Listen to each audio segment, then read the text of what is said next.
right, I think it's 2 p.m., so we'll get started. That's 2 p.m. Calgary time. Um, Hello, everyone, and welcome to another session of the Five Ideas webinar series presented by Kingdom Life Ministries.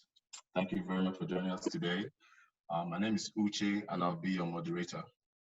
Before we get into the presentation, I'd like to briefly go over some housekeeping rules. We kindly ask that you keep your audio muted to ensure that we all have a great listening experience. If you have any questions on the presentation, please indicate in the chat section. The chat manager will aggregate all questions for the speaker at the Q&A session after the presentation. Today's webinar will be recorded, so if you would like a copy, please indicate in the chat section, providing your email address. And finally, we will have a link to a feedback survey on today's webinar. We kindly ask that you fill it out. We'd like to evaluate your experience today. Thank you very much. Today's webinar topic is 5 tips for creating a business out of a passion. Our presenter is a business professor at the British Columbia Institute of Technology. At 25, she was the youngest PhD graduate from Cornell University, Africa's most prestigious university. In the startup world, she runs 2 social enterprises, the Volunteer NG and Afro Hub. They both focus on community development and personal development. She is the author of Smart Goals, Making Habits Work for You, and she's currently working on her 2nd book. It is my pleasure to introduce Debbie Motilewa. Debbie, over to you. Thank you so much. I'm going to share my screen here. Okay, so please let me know if you can see my screen. Can you see my screen? Yes, we can, Debbie. Okay, awesome. Thank you so much for this opportunity. I'm really excited about being here today. I have taken time and taken energy to put all of this information and try to condense them as much as possible. And I'm very positive that everyone here would get value from this presentation, especially for those of us that have had so many things going on in our head. You've had so many business ideas and you've just not been able to put everything together. At the end of today, I'm really hoping that you would leave this room with more light. You will leave this room with more insights and knowing exactly what to do. So I will just start here. So I have created this slides based on 5 tips for creating a business out of your passion. If you're like me and like every other person, we have certain things that we love doing so much.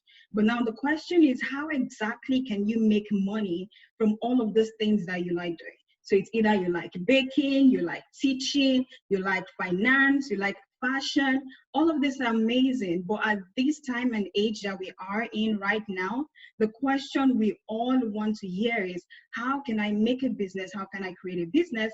How can I make money out of these things that I love doing? So what I did here is to talk about my own passion, and then how I have been able to blend it all together to form several businesses over the past years. So for me, from growing up, I've always known that I loved teaching. So if you speak to my dad, he will tell you that when I was probably in primary 2 or something, when I come back from school, I would arrange chairs in the house. I'll have students, imaginary students, sit down in the chairs, and then I'll take them through their homework. Sometimes I will give them a thumbs up. Other times I'll tell them, no, absolutely not, you did rubbish. And that was something I loved doing. Over the years, I also realized that I really like speaking to people. Now, I like speaking in general and big settings, but when you put me in a one-on-one situation, I might crumble a little bit, I might be shy, but when you put me in a big presentation hall, I take over the presentation. I also realized over the years that I really love facilitating trainings. I liked bringing people together to learn more about themselves, learn more about their community, learn more about anything in particular that they really felt was very essential to their lives. And then most importantly, I always enjoyed or loved the concept of thinking about a bigger future or a community where everyone is able to work together to achieve success hand in hand. And then I also like money. So like every other person, I want to make money. I want to be able to travel. I want to be able to lounge. I want to afford all the expensive things. And all those things are all my passion. And so over the years, what I ended up doing was creating businesses that align with this passion. So these are two of my, I call them my babies because I really love them. These are two of my big babies, Volunteer NG and AfroHub. Volunteer NG is a social enterprise. I started this in 2013. It's a social enterprise that focuses on education. So right now we are mostly in Nigeria, and then we have sent 30 kids to school. So we have 30 kids that are being sponsored. We have had mentorship sessions for over 800 youths in Nigeria. AfroHub, on the other hand, is a little bit newer. So AfroHub is here in Canada. It's a community where immigrants can come together to work together, to network, grow their business ideas, get support, learn about finance opportunities that can help our community to work better or to grow within the Canadian system. Now, if you hear key things from these two organizations that I have started, there's a lot of education involved. There's a lot of speaking involved. There's a lot of facilitating of trainings involved, all with the end goal of building a better community. So what I've really done over the years is not just focus on creating any type of business, but creating businesses that are from the passion, from the things that I love doing, the things that, you know, I wake up in the middle of the night and I don't mind spending hours working on them. So what I'm going to take us through for the next few minutes is, okay, these are the steps that I have taken to create these businesses. These are the steps that I have taken to get to where they are right now. So now what steps can we put in together as a group to actually help us to achieve the same purpose? Before I go into all of those nice fancy things, why is now a good time to actually start a business? The first point is, I know you can see all of these logos on my screen. IBM, Toyota, Airbnb, HP, Disney. The question is, what do they have in common? All 5 of these businesses started during times like this. They started during recessions. They started when people were not sure where their next food is going to come from. One of them started during the Great Depression. The other started during the pandemic. Airbnb started during 2008 financial recession. So they all started during a period of time just like we are right now. So if these businesses can do this, now why can't we do it? And these are big businesses that we all know about in life right now. The other reason why now would be an amazing time for you to start a business is with recession, with all of these things happening now, consumers are open for change. So if you hear from most of us, every time we keep saying, oh, what is the next thing? What are we doing after all of this pandemic? What are we going to do next? So consumers are so open for change, and so they're going to be very receptive to any business idea that you have. So within a crisis, there's so many opportunities. So why would you want to lose out on any of these opportunities? Also, there's low production cost right now. So all businesses are trying as much as possible to get any customer at all. So what would have cost you, let's say, $100 to advertise in the past, now they're going to say, we'll give you 50% off, $50 instead. What would have cost you $300 or 300,000 naira, depending on what country you are in, before, now it's already half price. So there's low production cost for your business. Also, there's so much funding and government support available for small businesses during this period of time. So if you're in Canada, if you're in the UK, most of the developed countries, and even in Nigeria right now, I know there's Florida Wave, and they are creating a lot of incentives for businesses to actually work together to achieve more. And then finally, in as much as we don't want to hear this, there's really no job security in a recession.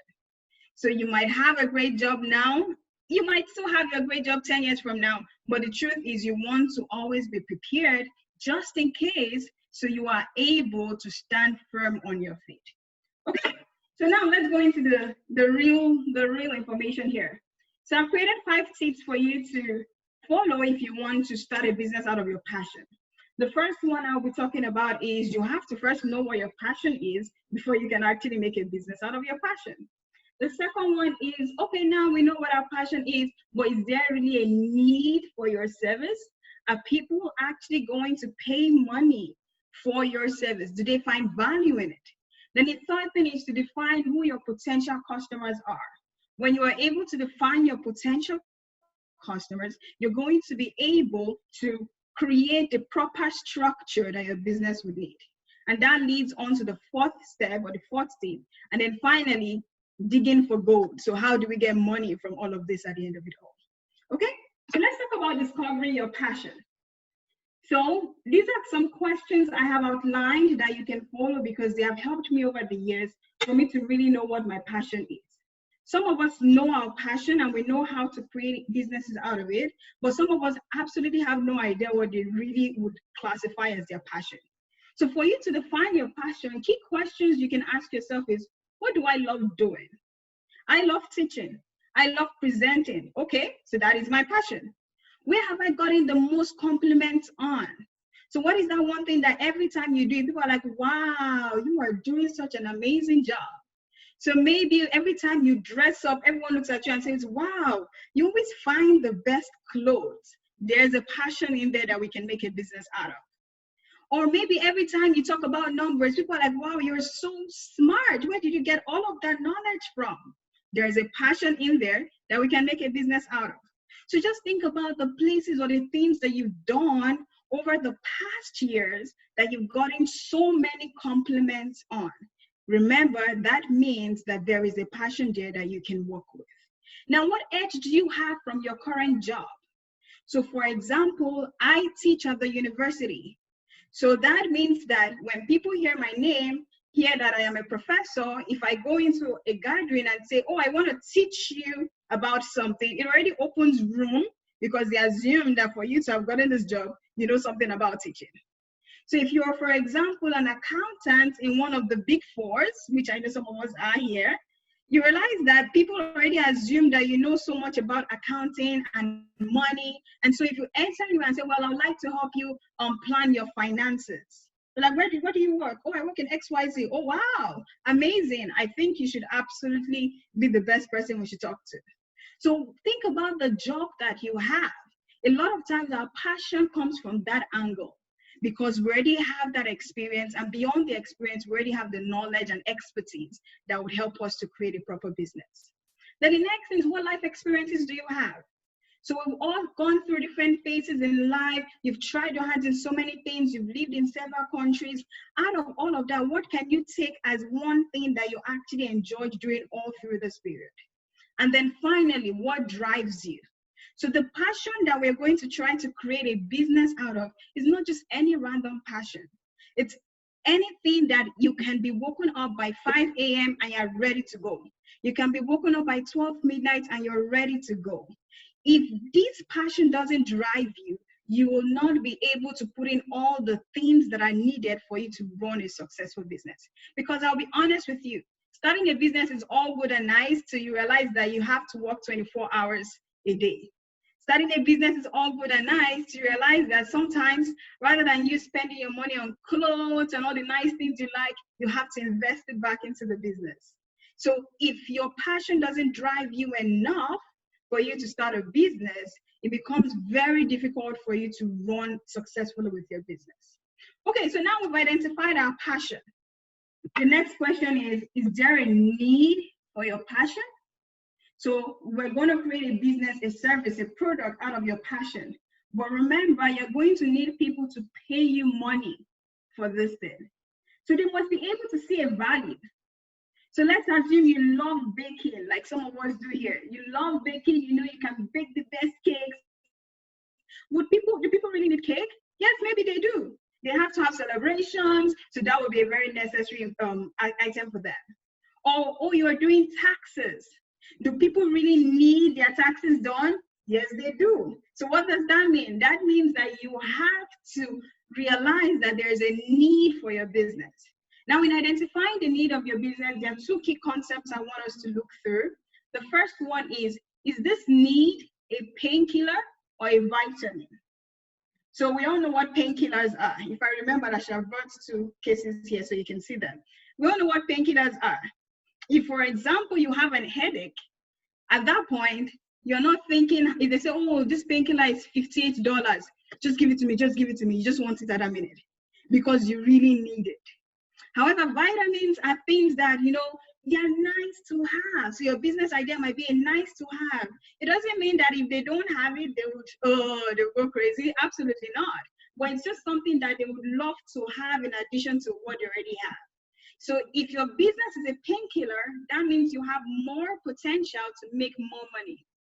If your business idea is a vitamin, you have the potential to make money as well. It all depends on the environment you're in and how you market your product. We're going to go through that as well. Then the next angle is it a new market or existing market? So I don't want us to always think that our business has to be something off the top of our head. Like, oh my God, I created this. This is so much innovation. That is good. But sometimes your business can be in an already existing market. So there's already existing consumers for this business idea. All you're doing is tapping into that idea or tapping into that market, creating your own niche within that market, creating your own competitive advantage within the market. So now the next thing I want us to see is, assuming your business is either a painkiller or vitamin, it's in a new market or an existing market, where is the highest potential to make money? The highest potential to make money is when your business is a painkiller and it is in a new market. So what that means is people really need your product, and at the same time, there's almost no other competitor in that particular market. So you have high chances of making so much money. The least preferable place is if it's already an existing market and if it's a vitamin. So it's a nice to have. And there's so many other competitors doing exactly the same thing. You will still make money, don't get me wrong. You will still make money, but maybe when we were counting hundreds of thousands of dollars, you might still be counting 1,000s and 2,000s, but you will still make money. Okay, so you always want to think, how can I make sure that there's a need, a serious need for my business, and then it is also a new market. Now, having identified that there's a need for your business, the next thing is customers. So who is your ideal customer? It's so important for us to be able to clearly define who our ideal customers are, because that will determine every single part of your business. It will determine the kind of markets that you're going to have. It's going to determine what your marketing strategy would be like. It will determine where your location would be. There's so many things that lie within your ideal customer segment. So how can we define our customers? These are some questions I usually ask. Define your customer. My ideal customer is someone who is 20 years old. Okay. My ideal customer is someone who likes to shop around, or who likes cheap clothes or affordable clothes, but very fashionable clothes. My ideal customer is someone who is always on Instagram. My ideal customer is someone who has not seen Instagram yet, but is now more on Facebook. So maybe our parents' generation. Or my ideal customer is someone who wants to get their taxes done at the cheapest rate. For me, my ideal customer is someone who is in, let's use for AfroHub, for example. My ideal customer is someone who is in Canada, who wants to develop more, who has a business idea that they want to grow, who wants to reach out to a bigger community. So having identified that, I will know what kind of marketing strategy I'm going to use. I will know that I want to look at people that have business ideas. I know that I probably want to try Instagram if I think my ideal customer is on Instagram.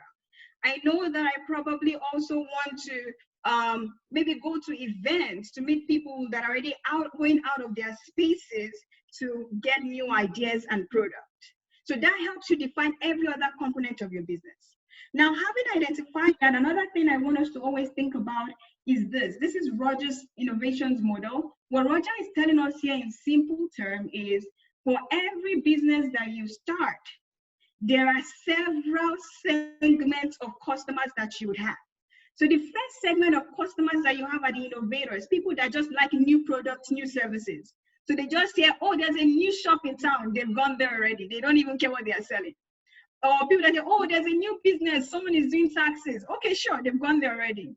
Or, oh, there's a community development. They've gone there already. Those are the innovators. Now, those people are just 2.5% of your business. So if you want to target those particular market segment, you don't really have to do much. Just put your business all out there and people know that it's existing.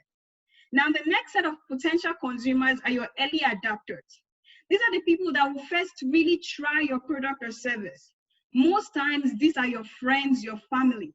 So when you start a business, the first people you probably want to start thinking about is telling your friends, telling your family, telling your daddy's brother, sister's, uncle's friend that, oh, I've started a particular business, this is what we do, and then hopefully they buy into it.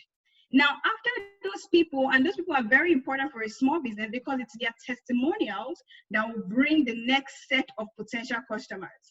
So if your father, well, your father will probably always support you, but if your father's uncle, sister likes your business idea, they tell their own friends, and their friends tell their own friends. And then people can see a trail of idea, a trail of business that, okay, these are positives. And then what happens is over the long run, you are going to enter the early majority. So those are the three main angles I want us to really look at when you're thinking about your consumers: the innovators, the early adopters, and the early majority. Now, after those ones, other people are not that well, they are important, but for us that are just starting our businesses, those are the three ones that I want us to focus on. Okay, so once you have identified your business consumers or your customers, you realize that creating a structure becomes so easy. So first, let's start with what is the name? You have to pick a name. So it's very easy. Some of us are already creating names for our business that we've not even formed. But one key thing I wanted to know about creating a name for your business is, remember, your name is what goes before you. People would hear and see your name before they hear about the idea itself. So whenever you want to pick a name for this, your passion that we have created into a business, you want to make sure that your name is able to tell any listener what your business does. So I'm going to use my business, for example, Afro Hub. When you hear Afro and Hub, you know it has to do with Hub, community, or Afro, okay, maybe immigrants, all working together. Okay, what are they doing? Maybe they're networking, maybe they're doing a business, but at least you already have an idea that it has to do with community and people coming together. When you hear the volunteer NG, for example, it's the same thing. You know, it has to do with volunteering, NG, that probably stands for a country, oh, Nigeria. All right, so volunteers that are working together in Nigeria. Very easy to understand. So whenever you're picking a name, always think about a name that everybody that hears or sees it can absolutely understand. Sometimes some people use their own names for their business names. That has its advantages and its disadvantages. Depending on the kind of business, you probably want to have a more structured name that works well.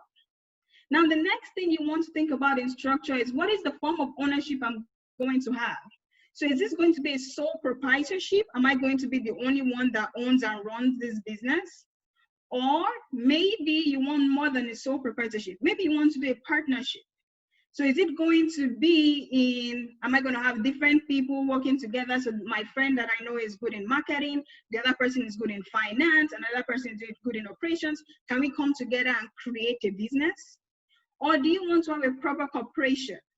Now, in picking form of ownership, I know most of us tend to run towards proprietorship, which sounds good.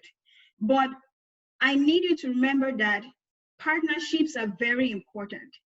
The good thing about having a group of people, either as a partnership or as a corporation where you have different shares, having a different group of people that come together is everyone has their own expertise. Everyone has their own knowledge. Everyone has their own community, their own network that they can all bring together into the business. So always think about the form of ownership that will work very well for your business. Sole proprietorship is good, but I would tell people to try to shy away or move away from sole proprietorship and have bigger structures that would help your business grow faster. Now, the next thing is to create a team and the system.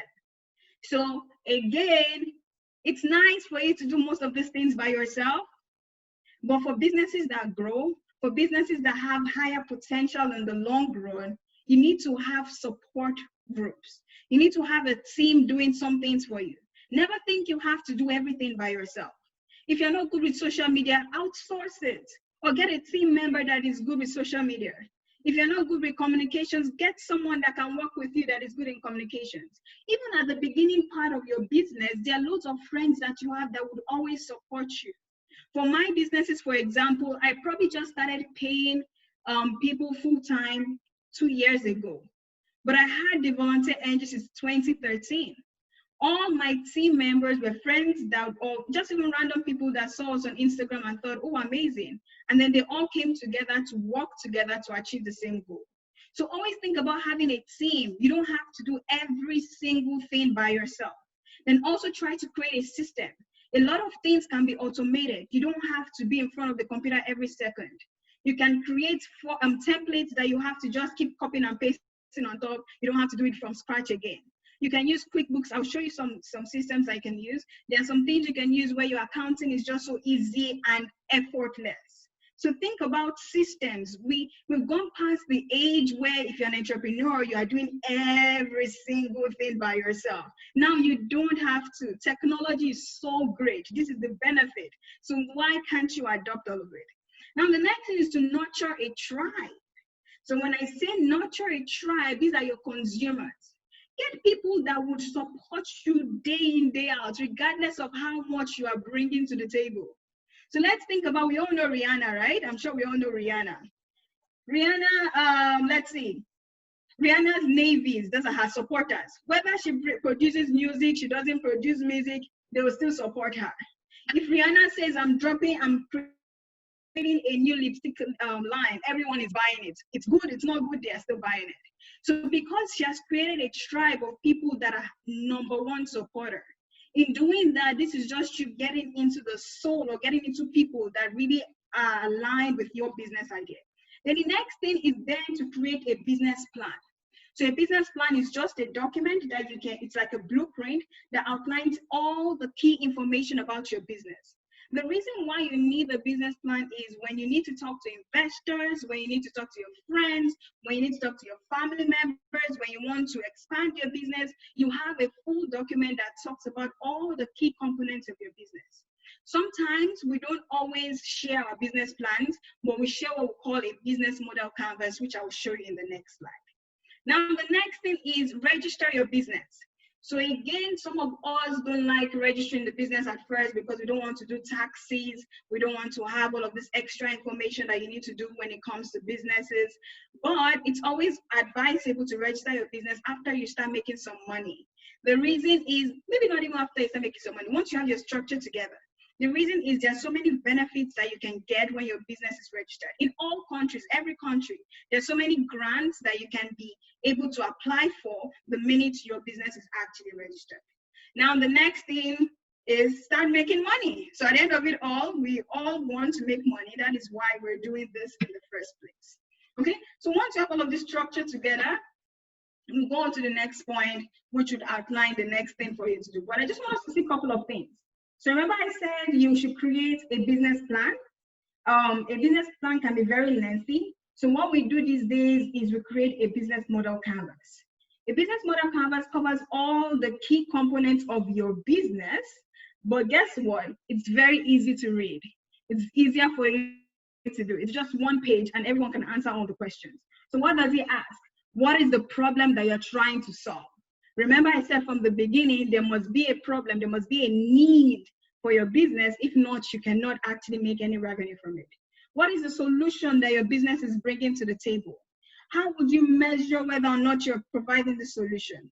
What is your unique value proposition? So what is that thing that makes you stand out from others? Why would anybody buy your own product or buy your own service? You need to be able to answer that for you to create a business that really works. What is the unfair advantage that you have? So why would your business survive through all of this compared to other businesses? Maybe because you already have a network of people. Maybe your family friend works in Walmart and they can put your product in Walmart. Maybe you already have a very large following on Instagram. So once you put out a business idea on Instagram, everyone is going to buy into it. Now, who are your customers? What do they really do? That's your customer segment. So this is the answer to all the questions we had on customers. What is your channel? How are you going to get your product to your customers? What is your revenue stream like? And then what is the cost involved in your business? So if you can fill out all of this information, you realize that your business would be almost perfect because you already have the right structure in place. Now, remember I talked about some systems. So these are some systems that I've used over the years that have worked for me and which I want you to think about. So Google Documents, Dropbox, Slack, Zoom, Zapier, those ones are mostly, I use them mostly when I need to communicate with my team members. right? So Google Docs, for example, and Dropbox, we're all working on the same document at the same time. So I don't have to call the person that is the operations manager, hey, have you seen what I wrote there? Or hey, have you seen what I wrote there? Absolutely not, because we're all seeing the same information at the same time. The same thing for Zoom. I think Zoom became very popular with everything that has happened. I want to believe we all know how to use Zoom because we are all here. So Zoom makes it easy for you to communicate with your team members. You can have meetings, they can be recorded. You can go into breakout sessions on Zoom. So that is also very amazing, and it's a system that you can use for your organization. A good thing about Zoom is you can schedule meetings. So if I know that all through the next 3 months, we're meeting every Wednesday by 5 p.m. I don't have to be sending everyone a reminder every single second, because I've scheduled the meeting on Zoom, so everyone automatically gets that reminder by the computer system itself. QuickBooks is a very good one when it comes to your accounting. So it calculates your expenses, your revenue, all of that, very easy, straightforward. It makes it so easy for you to keep track of your finances. Then Canva and MailChimp are more for communications. So Canva helps you to create slides, helps you to create your, all those fine Instagram posts that people have on their business pages. Most of them are from Canva. So it's easier, the format is already there, the template is already there. You just go in, put in your logo, etc., and then that's it done. MailChimp is more for newsletters, for communication. So you can time it, put it settings there. Okay, every Friday by 2 p.m., send out an email to all my consumers, all my customers. So they're updated about your business, they're updated about everything that is working with you. They know what new product you have, what new service you have. Straightforward, you don't have to do too much there. Now, assuming you have a business that you want to start, but you don't want to go through the whole registration process, you don't want to create so much structure, you can advertise your business on Upwork and Fiverr. So sometime maybe you're very good at doing designs, just put up there, oh, hey, I'm a designer, I can design your book cover. Someone is going to pay you $14 to design a book cover that will take you 1 minute. You can put up, oh, I make websites, or I can help you proofread your document. Almost all of us can proofread. So that's, maybe you like reading. So hey, that's a business that you can have now. So you put it up there, someone is paying you $50 per hour, someone is paying you $100 per book that you're proofreading. And then that is already a business that has been started. I know when we think about Facebook, we think about our fathers and mothers sending us all the long messages, or maybe WhatsApp.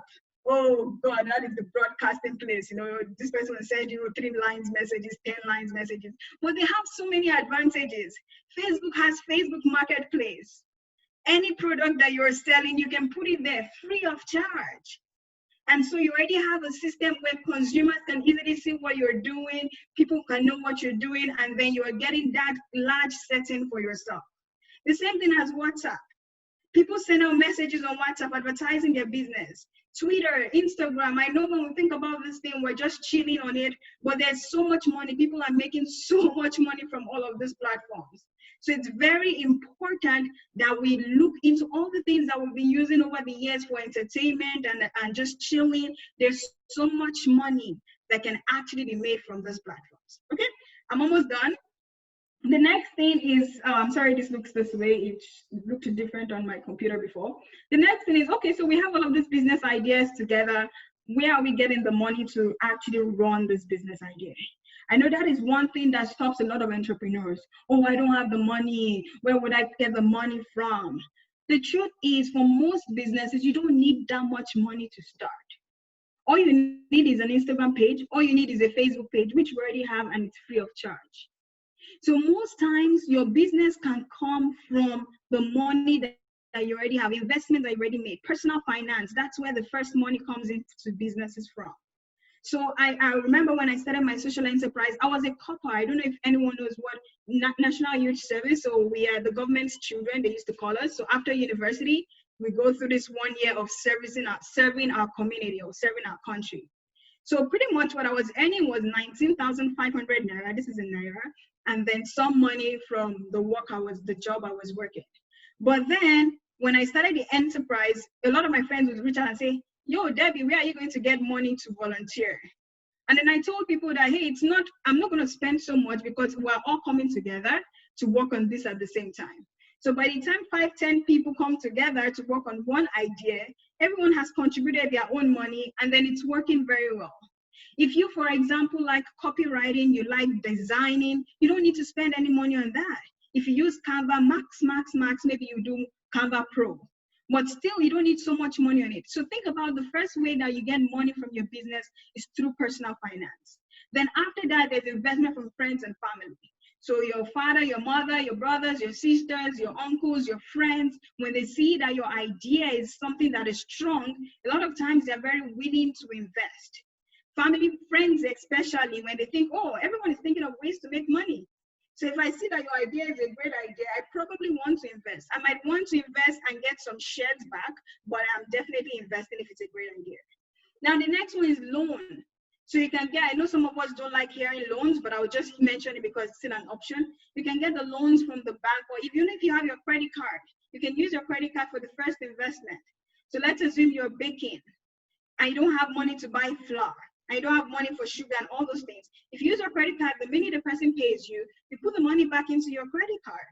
So those are other ways. There's venture capital firms. These are organizations that actually invest in startups. They're angel investors, people that invest in startups in exchange for a share in your business. They are very good areas that you can use to invest into your business to start. Then also there's government funds and support. So depending on the country that you are in, I always will tell people to look out for grants. There's so many grants for business ideas, especially if your business is solving a problem. Right, so there's UNESCO, there's WHO gives some grants, Canadian government gives grants as well. So many organizations, DFID in the UK, they give grants. Even in Nigeria as well, so many organizations give grants. So there's so much money that is available for your business. All you need to do is package it together, either through a business plan or through the lean model that I showed you earlier. Package everything together, have a document that shows what the problem is that you're solving and how you're going to solve it, and you have access to all of this money.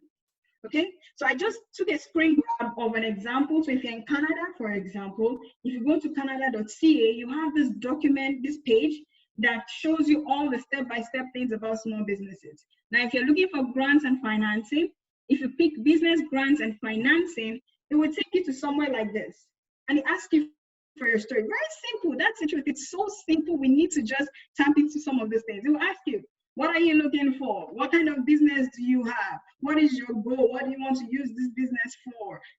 What province are you in? All of this information, how many employees do you have? When you put them in at the end, it shows you a page of all the possible grants that you can have access to.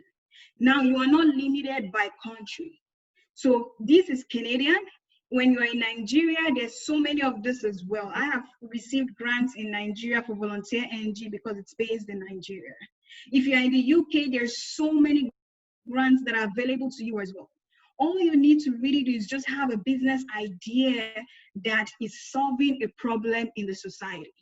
Solving hunger, solving finance issues, reducing poverty. There's always a way you can link any idea you have back to all of this, because at the end of it all, that's what we're really doing. We're all trying, even if you don't think you are a social entrepreneur or you're into non-for-profit, at the end of it all your businesses are really aligning back to all of these issues.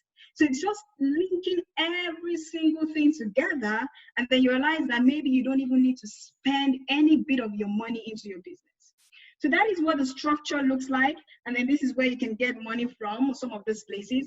At the end of it all, you're ready to start your business. At the end of it all, you're ready to grow. So that's the next part that we should talk about. So in case I get invited again, the next thing I'll talk about is, now you started your business, it's amazing, it's doing well, you're making so much money. How can you grow this business? So that is all. I hope I have not taken too much time, and thank you so much. I am looking forward to all the questions that we would have.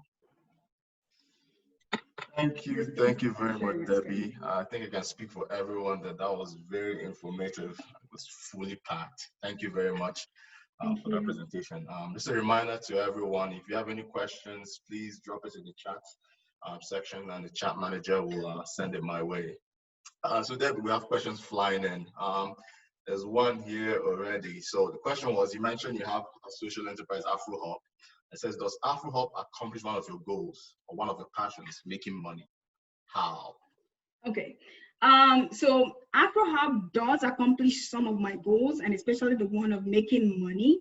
In the sense that because on the platform of AfroHub, we do a lot of education, we do business training, we do trainings on personal development, we do finance training as well.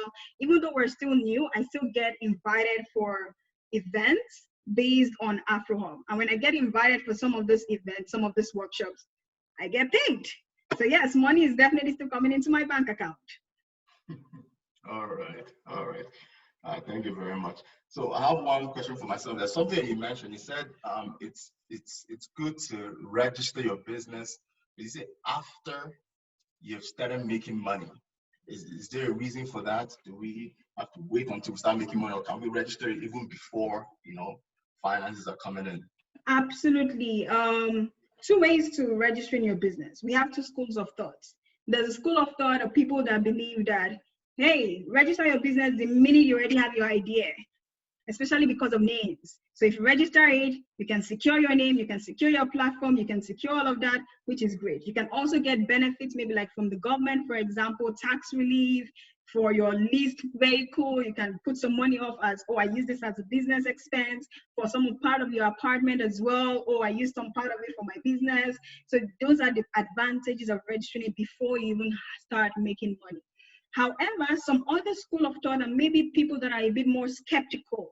So imagine if you've been thinking about this idea for years and finally you want to kickstart it. The last thing you want to do is to register it and they would start asking you, okay, put in all the documents, let's see all of this. You probably will freak out. So some people would say, let's be sure that this business idea actually has potential to grow. If I can see that it has potential to grow, then at that point, I am now registering. So again, there's no one best way. It's just what do you really fall into? Are you a skeptic or are you, let's do this, let's get this done? All right. Thank you very much for that. We have another question here. This might be a long one, but it says, what are the steps in a nutshell that we can follow to go from idea to market? Okay, so pretty much I'm going to go through the entire slides from the beginning to the end. Okay, so what steps do you need to go through from idea to market? If you go through the last part where I said structure, I think those are the key steps for you, right? So I'm just going to try to share it here again so anyone can also see it. Okay. You can't see it yet. No, I haven't shared my screen. Okay, so here, these are the key steps. Step one, pick a name. Step two, determine the form of ownership that you're going to have. Step three, create a team or a system. Who are the people that are on your board of directors? Who are the people that are supporting your business? Step four, determine who your customers are.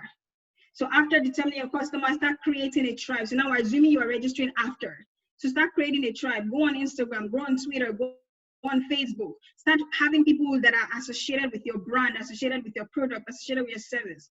People that maybe would want to buy now or they want to buy in the future. But at least you can see that there is a lot of potential for this particular business. Now, when you've done this, what you really now have is you've gone into the market to do a market analysis. So based on this, what you're now going to gather is enough information to have a very detailed business plan. Because you already know that you've advertised your product and people are saying, oh, wow, I really want to buy this. Oh, I'm ready to spend $10 on this. Oh, I'm ready to spend $15 on this. So you already have all the information you need, then create a very proper structured business plan. Then you can register this business and then everything is already good to go. So if you follow this structure, sometimes we tweak it around. So maybe you want to register this after you pick a name and form of ownership. But once you have a name, you have your form of ownership, you've created a team, you've already started sampling the market, you've registered your business. If you need to get, let's say, a facility, an office, maybe, but I usually don't advise you to get an office or facility at the beginning. So you know it's a very structured business. If you want to do that, absolutely amazing.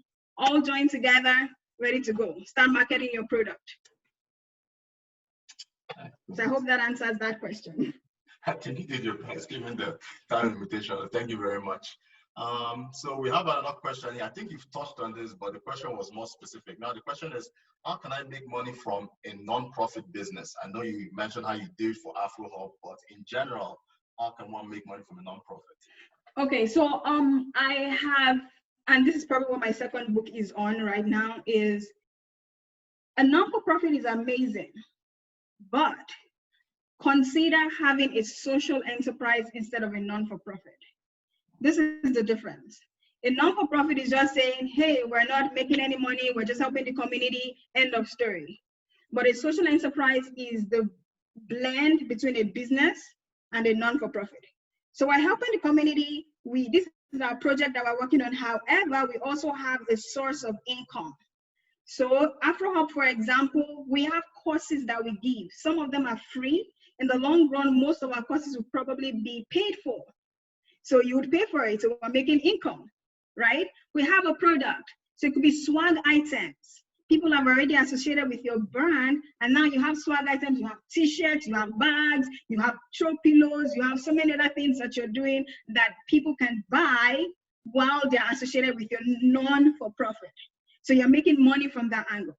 So when you're thinking non-for-profit, I would advise people to move from just having a non-for-profit that is focused only on just helping the community, to also having brands, products, services that you also offer that can also be paid for. Another way to make money for the business, but not for you, for a non-for-profit, is by grants. So just having access to all of these grants, so that at least that will take care of all your expenses. You don't have to put in your own personal income. If you become a director, or depending on the structure of business you have, you can be paid a salary, but it's not money that you can tap into. All right, thank you. So to explore that further, do you get more grants when you're a non-for-profit versus when you're a social enterprise? It depends on the grants. Different grants have their different requirements. So some would say you must strictly not be making any money at all, while some are open to the fact that you're making money. What I've noticed over the years is when I apply for grants based on just a non-for-profit, not the financial, I don't really get the big financial grants based on just a non-for-profit. Because a lot of these grant organizations want to know that you are sustainable, that after the money we give you, you still will be able to make some money over the long run. So they would probably be more interested in organizations that have some source of income. So I think social enterprises will probably, again, all grants have their own different requirements, but from my own experience, being a social, when we moved from being a regular non-for-profit to being a social enterprise, I believe we've got more access to grants than in the past. Thank you very much. That was very explanatory.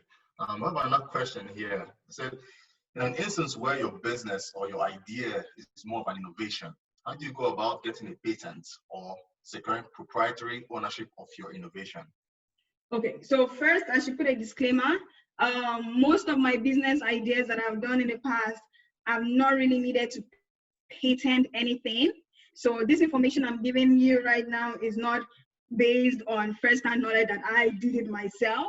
However, for every government, depending on where you are, there's a process to go for patent, for you to register your your technology or anything that you've done that you need to secure. If you go to the government of Canada's website, assuming you're in Canada, yeah. If you go through the government of Canada's website, there is a step-by-step guide for you to patent your idea. So that same website that I gave you, which is on small businesses, if you go through there again, it shows you, okay, you need to patent your idea. This is what you need to do. Register here, XYZ, XYZ. So my advice would be, if you're in Canada, go to canada.ca, small businesses, how to patent your idea, and it will give you like a straight-by-straight guide. If you're in the UK, the same thing. If you are in Nigeria, I think you can go to the government of Nigeria's website or the small bit. Maybe go to CAC, I think. I don't know.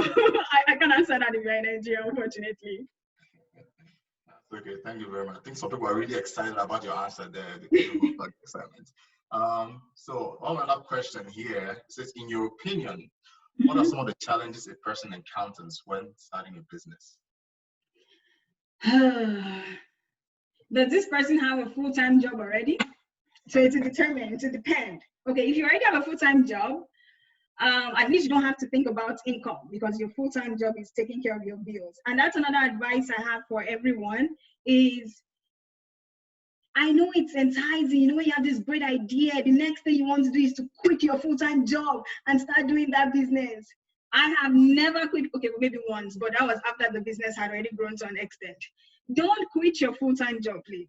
Start there and then let this be your part-time job for a while. When you've grown your business to a certain level, then you can quit your business, your full-time job.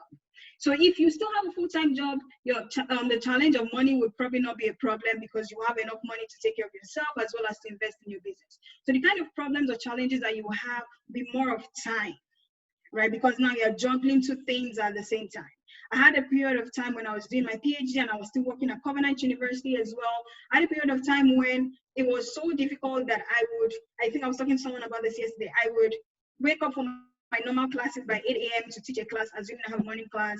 I leave college by 3 p.m. I go to my house. I sleep till about 6, 7-ish. I wake up and I go back into the office.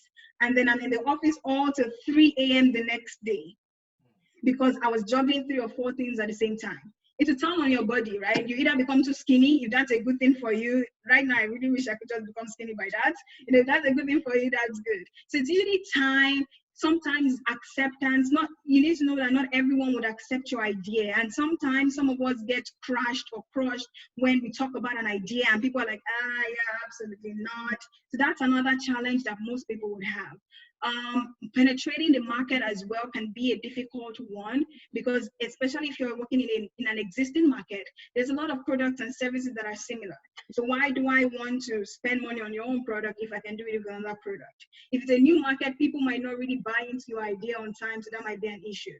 Then when it comes to growth, I know that's another challenge and most people have. I still have that challenge. I'm still struggling there. I'm still working towards it. You know, growing your business to such a place where you don't even have to be there again full time. You've put in all the structure that it can run by itself. So those are the major challenges that I have faced that a lot of people would actually probably face. Thank you very much. That's pretty detailed. We've got a lot of feedback there. I have another question here. You touched on it slightly, but I said, how can someone get a grant or investor in Nigeria for business? So there's so many platforms. Off the top of my head, I can't give you any one. However, if you reach out to the facilitator, I would send all of this information. I know there were a lot of platforms I used to use there. Now I don't do that part of my business. I have someone that works on it, so I don't know what is new. But there are a lot of platforms, even if you just Google search potential grants in Nigeria for technology organizations, you see all of them. There's Flutterwave. Flutterwave is a new tech company, well, they're not that new anymore, maybe 4 to 5 years. But I know they work with a lot of small businesses, and so they try to provide grants and information about government funding for businesses. If you follow a lot of these organizations online, there's one I just found out today, Niger Startup. They also put out all of this information. If you go to AG Tribe, AGS Tribe, this is on Instagram as well, they also put out all of this information. So it's just you researching, going online, Google search, grants for the right type of organization you have. Right now, I think Agric is one area that sells more in Nigeria. Say grants for agricultural business, you see a whole list. You probably will have to read through blogs, read through different things, but you'll be able to pinpoint 1 or 2 or 3 options. Thank you very much. Because of time, we have a couple of questions here I'm going to combine into one. Okay. So the first one goes, why do most businesses fail in their first year? That's the first part. Now, the second part of it is 95% of small businesses fail according to experts. Is that true? Absolutely true. Very true. In the first 3 years of your business, you have the highest chances of failing. That's the truth, guys. Maybe I should have said that earlier, but I wanted you to be excited and then not believe you're going to fail. But let's be honest, a lot of businesses fail. The first reason is management. Most of us, I know we're in the age and time where everybody's saying, be an entrepreneur, be an entrepreneur. But I tell people entrepreneurship is not for every single person. You need to know yourself, right? If you're not able to manage your time, when money comes to your account, you spend it all immediately. If you don't have the knowledge about businesses, it's going to be very difficult for you to run a successful business. And then in the first 3 years, that's when you actually notice all of these things. Also, sometimes based on the culture or the area that you're in, it might be disadvantageous for you to run a business. So for example, if you're in Nigeria, I love Nigeria, I'm from Nigeria, but I'm just gonna tell you guys the truth. If you're in Nigeria, it's a huge struggle for you starting a business because there's so much cost. So you have to pay for generator because there's no light. You are going to be worried that your consumers might say, oh, I don't like your product. Even though they like it, but they just want to swerve you. You're going to be worried that your delivery guy will not deliver your product the way you want it to be. There's so many things. Government can come. There was a time that government went around closing down a lot of shops. So government can come and say, oh, I don't like your shop. It's on the road. But when you got that space, nobody told you it was on the road. And so they remove you from operation. Or there's fire and there's no insurance. So there's so many ways that the government or the institution that you are in can affect your business. So the key things I'll just say is management. If you don't have the strong management style, if you don't know how to run a business, you don't know how to work with people, interpersonal skills, conflict management, it's going to be very difficult for you to run a successful business. My advice on that is for you to partner with people that have the skills that you don't have. So for example, when I want to run a business, when most of my businesses, people that are in finance, I have some finance background and my friends are in accounting and finance, but I feel like there are some things I don't know. So I will speak to a person that is in finance, be a part of my team. Their own job is to focus on finance. I don't have to focus on all of that. If someone is in health, so for example, my non-for-profit, the one in Nigeria, social enterprise, my sister is a medical doctor. So all the health section, she takes care of it. I don't know anything about health. If you ask me, I'll say take vitamin C, that's the end. Right? So all that information, she takes care of it. So just get people that have all the knowledge that you have, and then you realize that it's all the knowledge that you lack, and then it's easier for you. So I think that's the number one reason, and I've given solutions for it. All right, thank you very much. I know, can you explore this further? I know you talked about if you have skills that are lacking, that you partner with other people. What if you have an instance where people have great ideas, right? But they don't have any business skills whatsoever. Is that still solved by partnership? Absolutely. Sell your idea. Well, not sell per se, but give shares out, percentage of ownership. You are the brain behind it. You brought the idea. So you should get a good percentage, but you don't have the skills, unfortunately, such is life. Find someone that has a skill. If we share 50-50, you take care. And there's so many businesses like this, actually. If you go through a series of partnerships over the years for big organizations, there's one person that is the geek that knows it all. There's another person that knows how to put structure. So that person's own job is just to be bringing ideas. The other is to put structure. So yes, partnership solves it. All right. Thank you very much. I think we'll end it here. We're quick out of time, but I think I speak for everyone. Thank you, Debbie. That was a very insightful presentation, very filled with information. Thank you very much. We sincerely appreciate your time. Thank you. Thank you. I appreciate the opportunity as well. Thank you. Before I let everyone go, I'd like to quickly go through some information. So if you would like to get in touch with us on this webinar series or any other related matters, please send us an email on the email on your screen. Also like to highlight some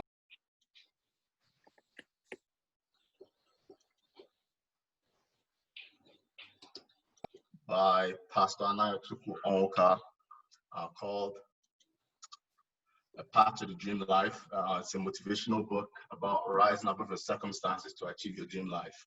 We have another book by Kike Lola Emechafor titled Fulfilling Purpose in Everyday Life. It's a collection of short stories about discovering God's plan for your life. Also like to highlight some of the enterprises we heard about today, Afro Hub and Volunteer NG. These are both social enterprises run by Debbie, who had a presentation today. And her call to action is for us to follow her on Instagram, Twitter, yes, her website, wherever you are, as well as her book, Smart Goals. Please get it on Amazon. I would also like to remind you of our next webinar series coming up on June 13th, 2020. Same time, 2 p.m. to 3 p.m. Please ask that you join us for another very informative session. Thank you very much for joining us, and we look forward to hearing from you soon.